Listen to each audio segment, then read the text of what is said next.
Hey, I'm Josh. Thanks for joining me. Today I'm going to be doing two of my favorite things: camping and oil painting. And filming, that's a third. Yeah, let's get to it.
It's about 50 degrees inside the tent.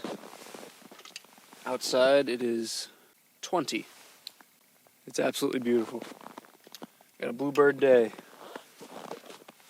Down below me, I have all my brushes laid out. Here I've got an 11 by 14 just canvas panel. And on over here on my tray are my colors. And then I've got a container with odorless mineral spirits, and then a little shot glass that I'll squirt some linseed oil, refined linseed oil into. But that's it. Let's get started. So I want to get in and out of these mountains as quick as I can. Get the shadows in, because this sun's going to be moving quite a lot and it's going to change the whole picture. Some titanium white, cobalt blue, and there's the color of our sky. Yeah, that'll work.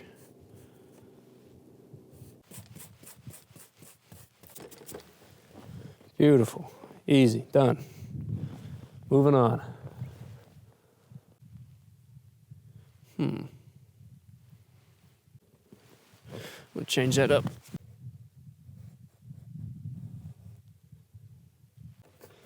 It's best in the early stages, if you don't like something, change it now or it's going to bug you the whole time. And it gets harder and harder to fix with the more paint you put on.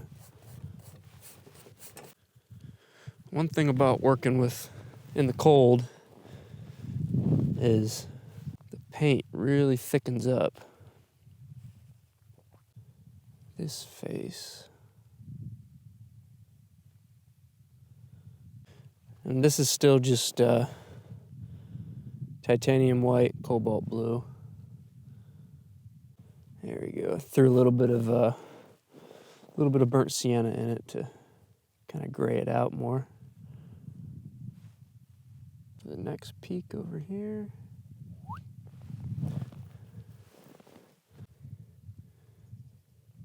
And remember, it's not going to look good at the beginning. It might not look good at the end, but that's a part of learning.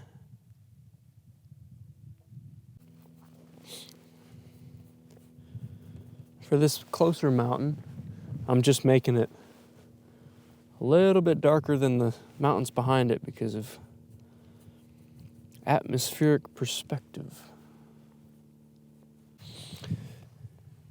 And we'll start to throw in some burnt sienna. Oh yeah.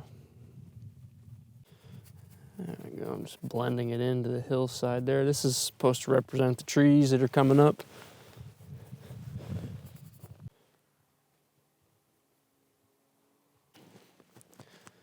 That'll work. I'm gonna use a paper towel and see if I can get rid of some of the marks that I've made. And no. Maybe. It's good to get some, just some scratches on here.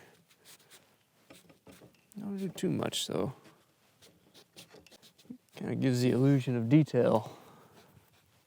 And to me, that's all I'm trying to do when I'm painting is just, how do I fake it as much as I can?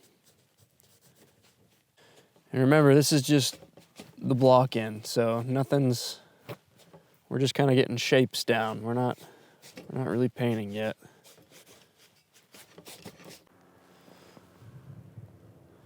All right, well, there's a good start, but I've already been out here an hour, moving around with the camera and stuff. It's taking too long. I'm gonna head back to the studio.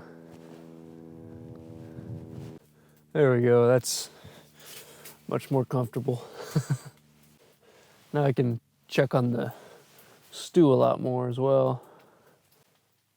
That's pretty good looking, I think.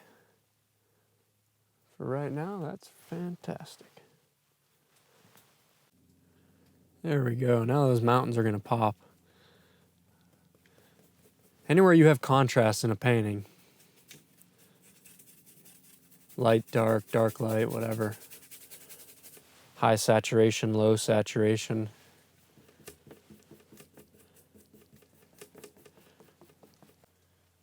Also, when I'm painting, once I'm putting in kind of more of the final strokes, I'm just gonna set my paintbrush down, and wherever it goes, that's where I'll leave it. You don't want to be going back over a bunch and trying to like blend it and blur it. It just makes it, I mean, you can do that, but for this style that I'm going for, it's not what you want. And the reason for that, one of the reasons is so you can see your brush strokes. And your brush strokes will add a lot of detail to a painting without you even having to try. And we're trying to make a painting, not a photograph, so. Like you'll see in Michael's or whatever store, like the paintings that they sell on canvas, they'll just add like clear epoxy to try and replicate paint strokes, which is kind of silly, but I get it.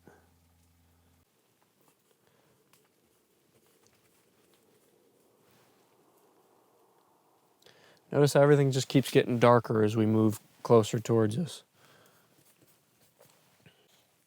You get crazy with the brush too. That's another trick. I'll be honest with you, I did not see this turning out like it is at the start.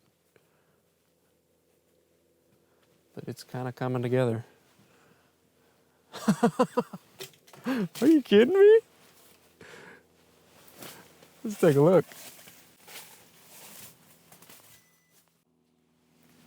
Wow.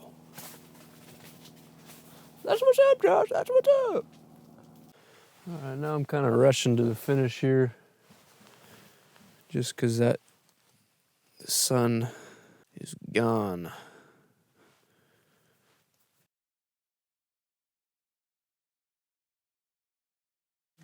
Yeah. Yeah, that's pretty good. There's a quote, and I'm paraphrasing, but it's by Winston Churchill, and he kind of talks about how painting is like going to war, because you need to go in with a battle plan, and it's one of those activities where it fully takes over your mind. Like, I'm not thinking about anything else when I'm painting. I think that's really cool. It's very therapeutic. And you're in a war with the canvas because you want to get the colors on your palette to just kind of match what you're seeing. So it is a battle. Yeah, that's fun. I don't always like to do bushcraft where you're just suffering the whole time, it feels like. I like to make things. And I hope you do too. I hope you can maybe follow along. All right, soup time. I've been smelling it all day.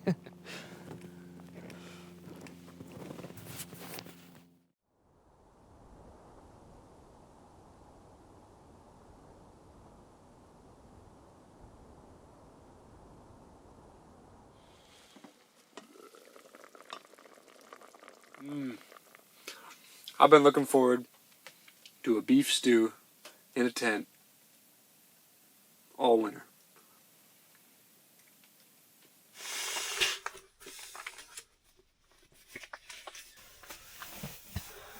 Oh.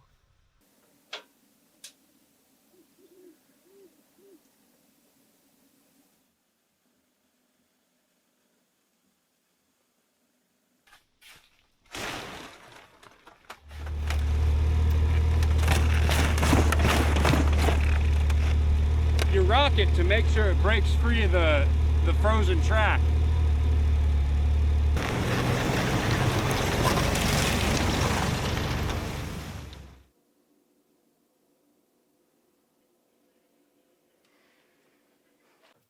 Welcome to my studio, which is just a corner of my bedroom. But I took the trees out. I didn't like how it looked, and then I added a little tent and some skis. Kind of tells a story. Yeah, I'm happy with this. I've also got this cabin one down here that you can see. And I'm making more paintings. I love practicing and working on this kind of stuff. But these will be for sale sometime. This has to dry. That one's sort of drying, or it's sort of already dry, but this one's going to take a couple weeks to dry, and then I'll make prints and all that kind of stuff. But I think it's a cool way to, if you guys do want to eventually buy prints when I release them, it'll help support the channel. And I think that's a pretty unique way. I haven't seen that done on YouTube. Because painting, this video, I don't really expect it to get a lot of views, but it's something I'm passionate about, and I don't know, I think it's cool to delve into different topics on the channel, not just keep it all, I don't know. But yeah. Thanks for watching. See ya. Take care.